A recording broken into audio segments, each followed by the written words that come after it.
Hey everyone. In this video, I just want to go over some of the basics of the discussion post assignment. There's a handout on D2L that you can read for more detail, but here we'll just go over some of the basics. So the first thing I want you to know is this really is my favorite part of the class because this is where I get to hear what you think, and this is where students get to learn from each other. You know probably what it's like when you watch a TV show or a movie with some other people and you talk about it afterwards and people notice things that you didn't notice and vice versa. And that's fun. And that's how we get to know things better. So what I want you to do in these posts that you make each week is to show that you've read and thought about what you've read. You don't need to have all the answers in these posts. I'm assuming everybody's still kind of working out some of the details. You can also ask questions, but basically I'm just looking to see that you've done the reading and you're thinking about it, okay? As I said, you'll be learning from your classmates and from me in the process because sharing your observations and hearing others' observations creates a richer understanding of the literature and different ways we can interpret it, okay? So each week you'll make one primary post. You'll create a thread on Wednesday nights. This first week of class, it's Thursday night. So create a thread and give it a specific title, and then provide your thoughts and observations. Please don't simply summarize the plot. Remember that your audience has also read the story or novel or poem that you're writing about, so you don't need to tell us what happens. Instead, you're going to focus on what you think about it. Sometimes I'll give you specific prompts to think about, like, what do you think about this character's choice? Or the reading guide might have some ideas. So you'll have some specifics about where to go with your post.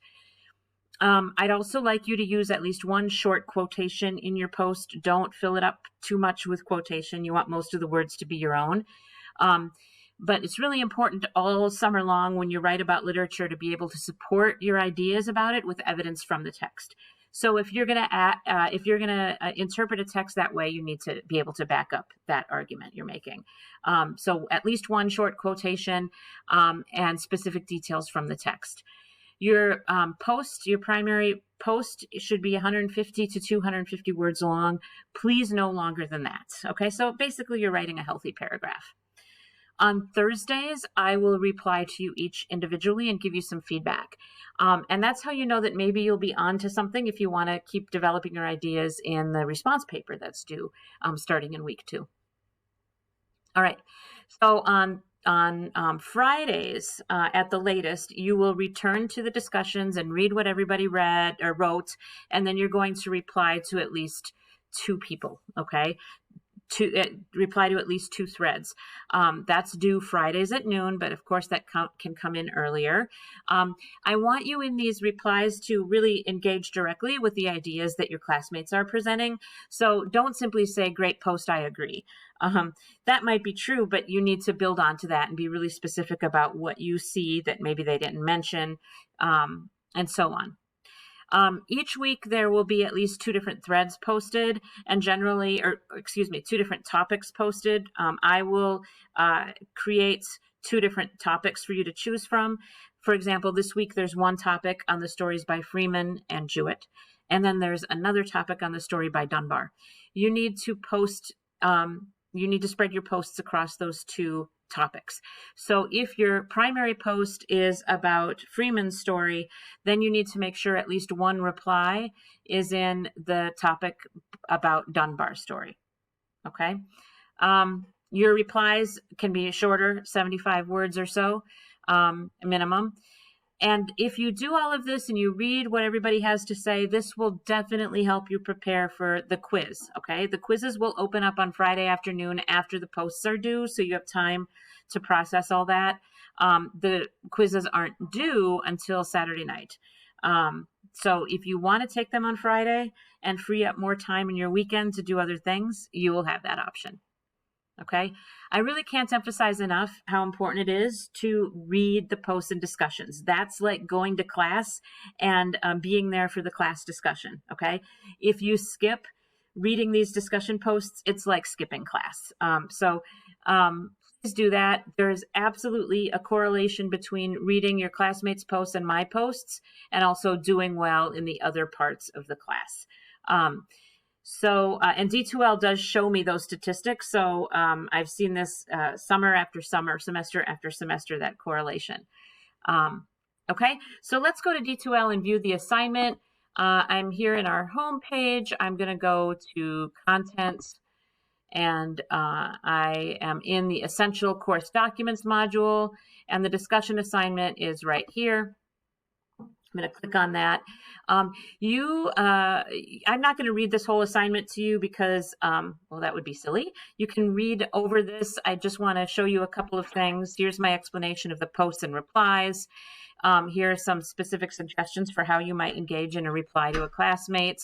Here are some more details to remember. For example, I'm not going to grade on grammar as long as I can understand you, as long as your classmates can understand you. So don't worry about spelling, make some effort to make it clear. But that's just not part of what you're grading on. I'm hoping that you can be relaxed and conversational as you post. I alluded to this earlier, you can expand on your discussion posts in your response papers if you want. So these these posts that you make in discussions can be like a draft of your response paper, and I'll give you some feedback too. Etiquette. Just remember the common sense manners about respectful disagreement and so on. It's definitely okay if you see something differently.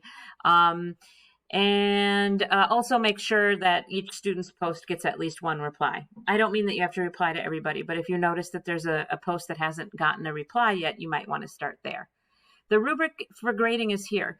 These posts total 40 points a week. 20 of those points are for your primary posts, and then 10 posts for each reply. So this is the rubric that I'll use. If you want full credit, again, I want evidence of close, careful reading, solid comprehension. You don't need to understand every detail, but you've got a good grasp of the assigned text. You've focused on your ideas instead of retelling the plot.